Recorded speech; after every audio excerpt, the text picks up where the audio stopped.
Good morning এখন বলবো কিনা, এখন 11:30 বাজে। তো গুড নুন না গুড কি বলে গো, এখন গুড মর্নিং 11:30টায়। তো যাই হোক, এখন 11:30 বাজে। তো আজকে তো বিশ্বকর্মা পূজা, সবাইকে হ্যাপি বিশ্বকর্মা পূজা। আর পিঙ্কের পাখির নতুন ইউটিউব ব্লগে তোমাদেরকে অনেক স্বাগত। তো তোমরা সবাই কেমন আছো কিন্তু অবশ্যই কমেন্টে জানাবে। আর আমরাও খুব ভালো আছি।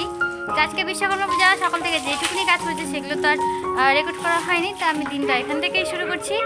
আর এখন আমি স্নান ধান করে নিয়েছি, এখন পুজোর প্রসাদ কাটবো। আর অনেক কিছুই কাজ বাকি আছে, আলপনা দেওয়া। তো চলো, আমার বিশ্বকর্মা পুজোটা কেমন কাছে সেটাই তোমাদের সাথে শেয়ার করবো। তো প্লিজ তোমরা ভিডিওটা শেষ পর্যন্ত দেখো। আর হ্যাঁ, অবশ্যই কিন্তু একটা লাইক করে দিও, শেয়ার করে দিও। আর কিন্তু অবশ্যই আমার চ্যানেলটাকে সাবস্ক্রাইব করে দিও। তো চলো এবার পুজোর প্রসাদগুলো কাটা যাক। তো প্লিজ তোমরা আমার ভিডিওটা শেষ পর্যন্ত দেখো আর প্লিজ আমাকে একটু সাপোর্ট করো। তো দেখো, এখানে পাখির বাবা স্নান করছে আর পাখির জন্য এক্সট্রাভাবে ফল আনা ছিল, সেখান থেকে কিন্তু একটা আপেল খাচ্ছিল, দিয়ে দিয়েছিলাম। আর এখানে সব পুজোর বাজার এখানে সব এক এক করে বের করবো। আর আমার বরকে বললাম দুটো পরাত দিয়ে, যেগুলো একটু ধুয়ে আমাকে দিয়ে যাও, তাহলে আমি তাড়াতাড়ি কেটে নেবো, তাহলে তোমাদের পুজো করতে তাড়াতাড়ি হবে। আমার বর কিন্তু এক বালতি জল দিল, পরাত দুটো ধুয়ে দিল, আমি কিন্তু সব ফল একে একে কেটে নেব।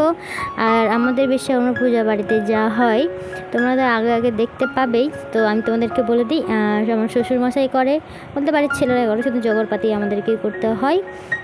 আর এইখানে কিন্তু আমি অনেকগুলো ফল কাটলাম। আর আমার পুজোর ফল প্রসাদ কাটতে কিন্তু খুবই ভালো লাগে।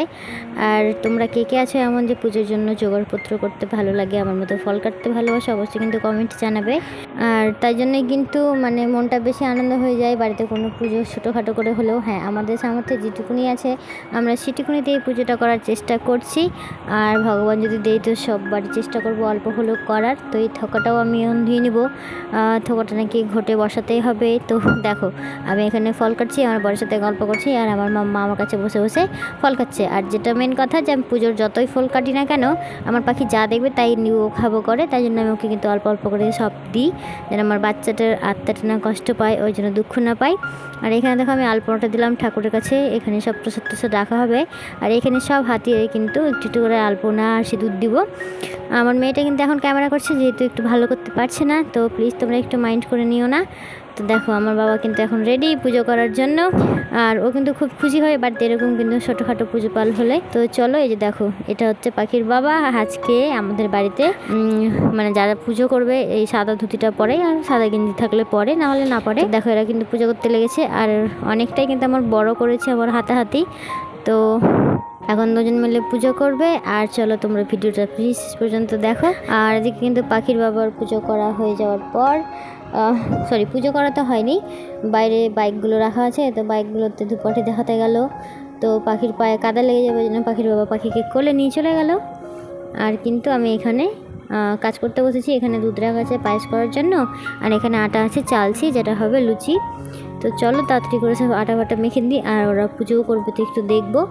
আর আজকে জানি না কী যে হয়েছিল, আর ধূপ হওয়ার জন্য যে আগুনটা হয় সেটা না উনান থেকে তোলা যাচ্ছিল না, নারকেলের যে ছোবাগুলো হয় যেটাতে ধূপ দেখানো হয় সেটাও ধরছিল না। অনেক চেষ্টা করার পর কিন্তু আমার বর ধরাতেই পারেনি, প্রায় 15 মিনিট ধরে চেষ্টা করেছে। দেখছি যখন অনেক দেরি হয়েছে, তখন কিন্তু অনেকগুলো ধূপকাঠি জ্বালিয়ে পুজোটা সেরে নিল।